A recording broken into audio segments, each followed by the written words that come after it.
All right, rock and roll. Welcome to the Scorched Earth Political Podcast. I am your host, John. And if you could, please hit that like and subscribe button. It means a lot to us. And if you're feeling a little on the edge, go ahead. Write a comment. I'm ready. It's the weekend. Hope your week wasn't too bad. I hope you actually have a very glorious weekend. You know, it's just, we go through the whole week. And basically, the weekend becomes everything we didn't get accomplished during the week, right? It becomes even more of a chore than actually working. But, you know, hey, thank God we got the Trump administration to keep us entertained with horror show after horror show. The clown show is in town. It is for the next 3 years and 9 months. All right, here we welcome all, sinner and saint, friend and foe. And we're taking no prisoners, telling no lies, and let's burn it all to the ground. I really don't even know how you can sugarcoat some of the stuff. It is so appalling. It is so horrific. It defies description. Now, we had the story about, 2-3 weeks ago. Might have been a month ago. I try to block it all out, from blockout trauma. Ashley Babbitt. And she was the January 6th rioter who was assaulting police. They kicked in a window at the chamber of the House. She went through. One of the police officers shot her and killed her. And so her family sued the government because, hey, even though we broke a lot of laws, we were trying to overthrow the election, we were trying to overthrow the government, you still can't kill me, even when the officers' lives are threatened. All right, makes a lot of sense. It always amazes me how 95% of the police unions endorsed Trump, especially after he incited the riot, and then he basically gave everybody a pass for what they did to the 170 plus officers that got injured on that fateful day. The one officer who died the next day, another officer who died a couple days later. If this had been a Democrat, there'd be lynchings on the White House lawn. There would have been no due process for the rioters. Oh, no. If this really was like an Antifa or something, and I've heard of Antifa back in the 50s with Dwight Eisenhower actually fighting the fascists from Europe, but I haven't heard about it until they made this up in some, pseudo fantasy MAGA dream. If that had been some left-wing, BLM, let's say BLM, oh my God. Can you imagine? Fox News would still be running that stuff every night. Oh, look what BLM did at the Capitol. Look what BLM. They still run the stuff about Obama wearing a tan suit. Hello? That's 14 years ago. Christ's sake. So, I think we had 1,600 people were convicted lawfully in a court of law or through a plea bargain. Trump, on his first day, pardoned everybody, including the Proud Boys. Now, the Proud Boys, that's a bad group. They're like the Oath Keepers. They basically want to tear everything down. They wanted to overthrow the government. It was, I'm not going to say they're racist, but if it walks like a racist and talks like a racist, it very possibly could be a racist, even though members of that are Hispanic. Explain that to me, I don't know. So we have 5 members of the Proud Boys who were pardoned by Donald Trump for orchestrating the Capitol insurrection, have turned around and now are suing the federal government, forcing the Trump administration into an incredibly delicate dance. Now, for most administrations, it would be a delicate dance because you'd have to figure out how to do it. There is no intelligence. There is no forethought. All these people on podcasts who say they're playing 4D chess and he's making these moves. No. He is like your crazy uncle, your crazy grandpa who comes in and goes, I want ice cream. And you're like, it's 6 o'clock in the morning. Yeah, I want ice cream. And then you bring him ice cream and he goes, I told you coffee. All right, yeah. Whatever you say, grandpa. Whatever you say. So the lawsuit, this is so goddamn rich. First of all, they got a get out of jail free card, right? That wasn't enough. Now we got to sue the government, right? This is real. I want to tell you, if any of you are out there holding young children or you're doing some delicate thing around the house, please don't listen to the podcast anymore. Because you literally are going to impale yourself. You are literally going to fall down just not even believing what I'm going to tell you. So the complaint by the 5 Proud Boys seeking $100 million from the federal government in restitution, and they compared their punishment to placing one's enemies' heads on a spike outside the town wall as a warning to any who would think to challenge the status quo. Seditious conspiracy. Seditious conspiracy, the most grave criminal charge you can place on a citizen against the government. Yeah. Okay. So now this lawsuit leaves Trump in a very difficult situation. He pardoned these people. He paid Ashley Babbitt off. And now they're suing for $100 million. Now, what do? Do you uphold and back the Biden DOJ who prosecuted these people, convicted these people, put them in jail where the goddamn idiots belong? Or do you send our money? I got a funny feeling we all know where this is going. You know, an administration that says, hey, let's get in Doge, let's get the chainsaw, let's cut all this government waste. Of course, the deficit is going to go up, the debt is going to go up, and I got a feeling these piece of crap Proud Boys are going to get paid. And I literally want to throw up in my own mouth. I literally do. So the plaintiffs include Proud Boys leader Henry Enrique Terrio, who was convicted of plotting to the attack on the Capitol and sentenced to 22 years in prison. He was actually convicted of the most serious charge of seditious conspiracy. Okay? He thought out this. There was inside people who basically testified against him that he had planned this out after the election of Trump losing, that they were going to overthrow this. All right? He got the longest sentence of anybody. Of course, he only did a year at a time till Trump pardoned him. You know, hey, you know, as crazy as this seems, you know, when you have reality stars Todd Chrisley getting out for bank fraud and money laundering and all that stuff, that's nothing compared to what these guys did. I mean, there was just so many of them, we got lost in the shuffle, right? Well, on the press conference Friday, Terrio called the lawsuit a chance for Trump's Attorney General Pam Biondi, you know, the lady who did some insider trading on Liberation Day, to rectify the Biden administration's errors. He was convicted by a jury of his peers. Okay. He said, today we call on her, Pam Biondi, to honor commitment to the American people. Yeah. To right the wrongs of her predecessor and to hold accountable those who violated our rights. Don't worry about the 170 officers who got injured. You know, I would be very interested, and I don't know the legal ramifications of this. I wish the officers could legally sue him for stress, duress, actual physical harm. I don't know if officers are able to do that. Probably aren't. That's probably why we don't see them, because cops get a bad deal, right? They get attacked all the time, and I don't think they have any adjudication with that, civilly or criminally.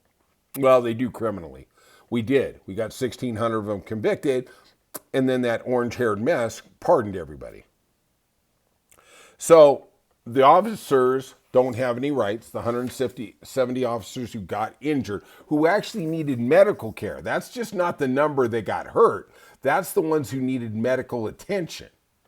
And I'm sure cops are the toughest son of a bitches there is out there. A lot of them got hurt and they said, nah, I'm cool. Don't worry about it. Just go take care of my buddy or my friend there, you know, whatever.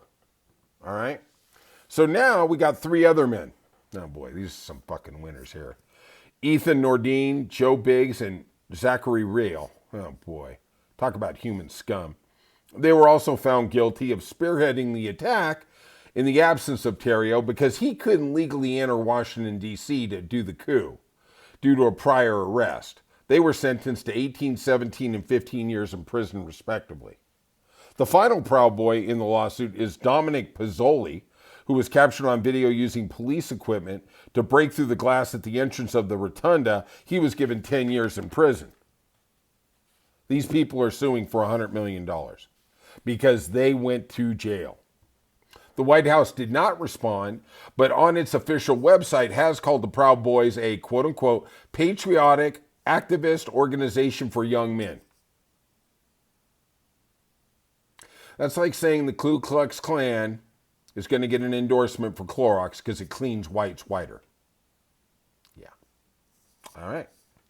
Trump referred to them, to the people who were convicted, as hostages when he signed the executive order pardoning them on January 20th. Now listen to this little nugget that somehow escaped me. Maybe you all know it. If you do, all right. Good, kudos for you. You know a lot more than me. Well, I got a funny feeling. I got a pretty smart audience. I think most of you do know more than me, including that Crystal. God bless her. Every time she drops me a comment or something, I'm like, ooh, geez, I got to act like I know this because I don't want to look stupid. The Proud Boys lawsuit, listen to this, comes the same day as Shane Lamont, the former leader of the D.C. Metropolitan Police Department, their intelligence division, was sentenced to 18 months in prison for leaking information to Theriault and the group ahead of the January 6th attack. The head of the Washington, D.C. Police Intelligence Division gave information to the rioters before the riot. Now, I'm assuming where the cops are stationed, what are the access routes in, what are the access routes out. Jesus Christ. Wow. Yeah, and they're suing for $100 million. Sights and wonders. Sights and wonders. All right. Let's talk about the story of the day. Kilmar Garcia. Thank you. He is finally coming back to America. We're going to go through his story real quick. On Friday, the Trump administration announced that Abrego Garcia, a Salvadorian national who was living in Maryland until he was mistakenly deported to his home country of San Salvador and put in that mega prison, CCOT, landed in the United States and is now facing criminal charges. The Trump administration, who had maintained the entire 3 months that he could not be returned, it is here. Wow, go figure. What a shock after the Trump administration brings out criminal charges that somehow he found a way back. They got him on a jet quick. When Christy Cosplay Gnome is doing her little action Barbie outfits in front of the prisoners, he couldn't caught onto the jet and headed home. There's actually pictures with him in one of the cells. Yeah. All right. So it was a mistake. The Trump administration admitted it was a mistake. Everybody in the case admitted it was a clerical error. And in 2019, an immigration judge granted Abrego Garcia that he couldn't be removed back to El Salvador because of persecution and possible assault by gang members. Basically, his parents had a shop there. They were getting extorted. His parents got what little money they had, sent him to America to keep him safe. I don't even know what happened to the parents. Hopefully they're alive, but, God bless. A senior immigration and customs enforcement official called his removal an administrative error in March, appearing the first time the administration had conceded an error over the controversial flights to El Salvador that resulted in the detention of hundreds of migrants in the CCOT prison. That's the other thing. There's hundreds of other people there. We don't know if they are the Abrego Garcias that just didn't see the light of day. We don't know. And basically what happened was, what happens in this country, the Fifth Amendment, is due process. If you're charged with a crime, an immigration, anything, you go in front of a court, the authorities, the due authorities, bring charges, and then the judge says X, Y, Z. They can't arrest you and then ship your ass out without meeting a judge. Now, a lot of you are saying, well, not a lot, because I got a smart audience, but a lot of people are like, well, he's a criminal. Well, that's what the judge is going to determine. And understand this, if he was here illegally, if he had done something wrong, the judge is he's appointed by the Trump administration. They actually had no evidence, anything. Now, the Trump administration, after the press, thank God for that fourth estate, caught wind of this, Trump went on the offensive. So did that idiot, that softball idiot who's the White House press secretary, Carolyn Leavitt, said that he was a terrorist and he was a member of MS-13.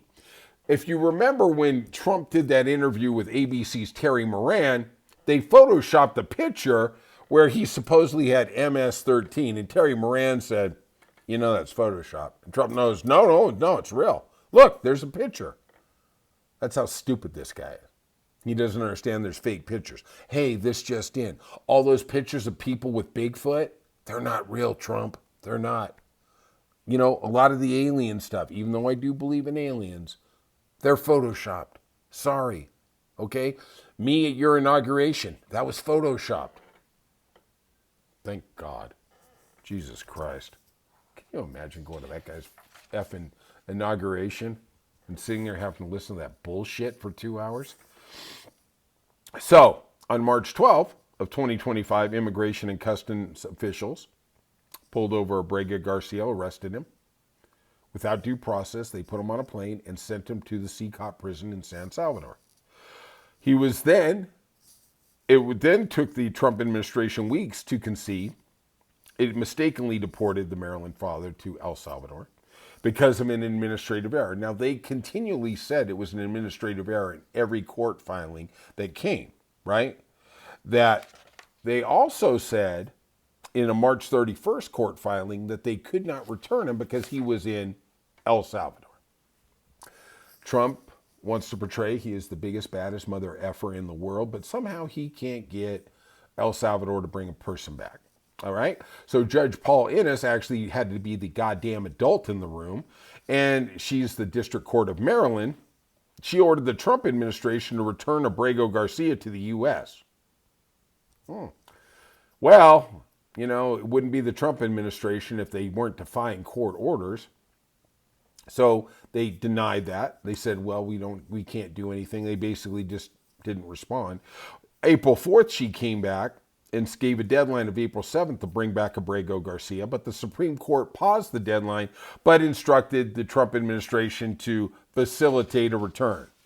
Now, first of all, you have to have somebody in the Trump administration smart enough to understand what facilitate means. Okay? We all know they were stalling. We all know they were jacking themselves. But at the end of the day, I got to give the devil his due. These son of a bitches are so stupid, they cannot walk and breathe simultaneously. So facilitate really might be a little outside. And especially when they try and Google it and they start facilitate with a P. Yeah. So, like I said, Terry Moran in April had an interview with Donald Trump, and he said, hey, look, he's a member of MS-13. And I could bring him back, but I don't know if I can. I didn't understand what the fuck that meant. Sorry. And then a couple days later, he had an Oval Office meeting with El Salvador President Bukele, and he made clear that Abrego Garcia would not be returning to the U.S. This probably should have been a little warning, red flag for Zelensky. If he didn't care so much about his beautiful countrymen and women, he probably wouldn't have went in there after seeing this S show, right? But we had one Democrat, Chris Van Hollen of Maryland. He flew down to San Salvador to see what was the emotional and the physical well-being of Abrego. He was denied getting in at the beginning. Eventually, they let him in. They did a little coffee sit down with Bukele and Abrego, said everything's good. He's drinking margaritas on the porch. Of course, during this whole time, Abrego Garcia is not allowed to talk to his family via phone, right? Van Hollen tells American press that the guy is traumatized. No kidding. The guy is driving down a street in Maryland. Literally 12 hours later, he is in a prison with some of the most heinous criminals in Central America. Yeah, I'd be traumatized too. Let me tell you something. I get traumatized when I order a burger and there's onions on it. I can't even imagine what this cat went through. Just saying. Us Americans are pussies. That's all I'm going to say. Or at least I am. Okay? Hey, I'm owning it. I'm owning it. All right? Well, the administration continued to portray Abrego Garcia as a violent criminal, an MS-13 member, even though they had no proof of that. We now find out that Marco Rubio, the Secretary of State, and weren't his parents immigrants from Cuba? Wonder if we can get them deported. That he had been in touch with Bukele about this Abrego Garcia thing. Hey, nice way to take the torch. I'm glad you're the Secretary of State. Okay? Hey, your thumb is meant for something other than putting it up your own butt. Okay?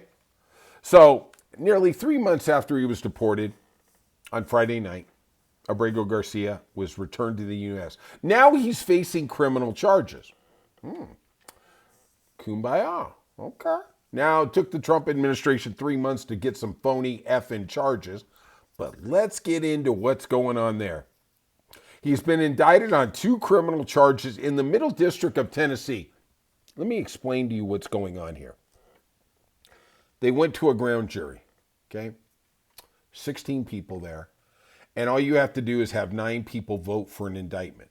Okay, you can use hearsay, you can use innuendo. Basically, it's a prosecutor presenting a case to get an indictment. That's all you're doing.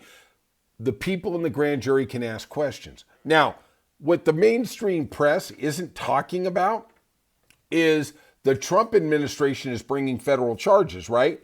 Did you hear what I just said? Middle District of Tennessee. He's from Maryland. They have district courts in Maryland.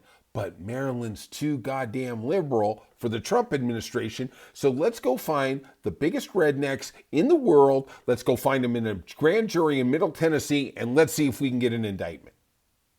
And the other thing is, they probably were going to 4 or 5 other district courts in Alabama, Texas, and they were looking for different indictments. But we won't know about it because if they didn't get an indictment on whatever charges, phony BS charges they were bringing, they're not going to tell you. Nothing to see here. I honestly think they went to 4 or 5 different district courts and did different kinds of charges. Now, here is what the charges are. Even though the guy's from Maryland, there's district courts in Maryland. We had to go all the way to Middle Tennessee. I used to live in Kentucky. It is like deliverance down there. God, do not think about Nashville. Do not think about Memphis. Literally think about Dune. You are in the godforsaken nowhere of nowhere. And I am going to tell you, the people are really nice, but they literally, instead of giving a baby a rattler, they give him a straw so they can start chewing. And then they also give him tobacco. Just saying. Don't hate me. Don't hate me. Leave it in the comments. Just leave it in the comments, okay? Here's the 2 charges. Conspiracy to unlawfully transport illegal aliens for financial gain and unlawful transportation of illegal aliens for financial gain. Let me explain to you what this is. Have you ever given anybody a ride and they give you gas money? That's exactly what the hell this is. So he knew somebody at some point who was an illegal alien. They got scooped up, okay, and they said, hey, I was in the car with Abrego Garcia, and I gave him $40 to give me a ride to, let's see, he was in Maryland. I gave him $40 to give me a ride to Virginia. Boom, bingo.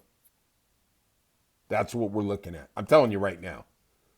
This is different than all the other podcasts. They have to worry about, oh, this and that. No, I'm telling you right now. This is so vague. This is such bullshit on such bullshit. That's exactly what happened. This guy actually probably did a good thing. Obviously, let me take a step back here. Okay? He was in Baltimore, let's just say. He gave a ride to somebody in Bethesda because if he would have went outside state lines, it would have been interstate commerce. It would have been interstate trafficking. Okay? So he stayed inside Maryland. Of course, they don't go to the Maryland District Court to get the indictment. No. We got to go all the way to Tennessee. Hey, I got 2 packs of Red Man out there for all the jury guys after we're done, right? So that's what this charge is. And I could tell you right now, because, hey, I know it all. Thank you. You already know it. I'm not just a pretty face. Just telling you. Is they scooped up some people and they were going to deport them. They got them at a Home Depot. They got them at a Lowe's, wherever they got them, at a cleaning service. And they said, hey, I got some information on Abrego Garcia if you let me stay or let me get a hearing. And they go, tell us. They're going to get the stay. I'm telling you right now. So his lawyers, Abrego Garcia, they understand what bullshit all these charges are. They said the government disappeared Kilmar in a foreign prison in violation of the court orders. Now, after months of delay and secrecy, they're bringing him back, not to correct the error, but to prosecute him. This shows that they were playing games with the court all along. Due process means the chance to defend yourself before you're punished, not after. This is an abuse of power, not justice. He went to prison for 3 months. He went to prison for 3 months with no charges. And now they're giving him a little weekend timeout. Let's call it a spring break to go in front of a judge and face criminal prosecution. Jesus H. Christ. How corrupt is this administration? Makes you just want to vomit. All right. Enough of my rant. I want to say, Crystal is one of our greatest listeners, and she sent me an amazing story. I listened to it about Elon Musk setting up a supercomputer center in Memphis and basically poisoning the air, poisoning the water, and poisoning the land. And the corrupt mayors, officials in Memphis didn't give a rat shit about the people. The number of asthma attacks in the surrounding mile or 2 mile area around it went up. I'm probably going to get into this a little more tomorrow, but I will tell you this. Those are the kind of stories I really dig getting into. The only reason I was going to actually do that story tonight, but the Abrego Garcia came up and I'm trying to be a little topical, okay? If you have stories, you go ahead and drop them on the YouTube site and I will look at them. I want to know, I want to report stories that you are interested in. And obviously I got to be interested in too, right? Literally, I know you don't give a rat's ass how the process works here, but I look at like 4 or 5 stories. I start doing research on them. I start learning about them. And sometimes I get to the end and I'm not really interested with what it is. And I want to know what everybody out there is. And I will tell you this. There is great listeners out there. There's Joanne. There's super producer Stacy. There's people out there, like I said, Crystal. These people are giving me information, and that's what I want to hear from you. If you're listening to this podcast, drop a comment on the YouTube comment section, and I'll look into it.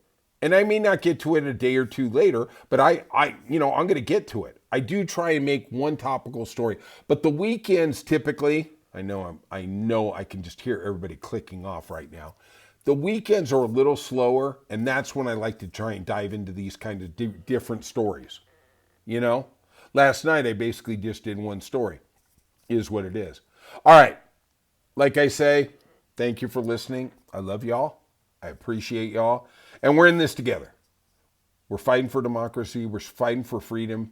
We're fighting for women's rights. We're fighting for minority rights, LGBTQ, BLM, all that. Because they all matter. There is no human who is insignificant. And I just want to tell you, Thank you for all the comments. I appreciate them. Seems like TikTok really has quite a few. It's amazing how big that ecosystem is. And I want to tell you, I love you all, and we'll see you soon on the Scorched Earth Political Podcast.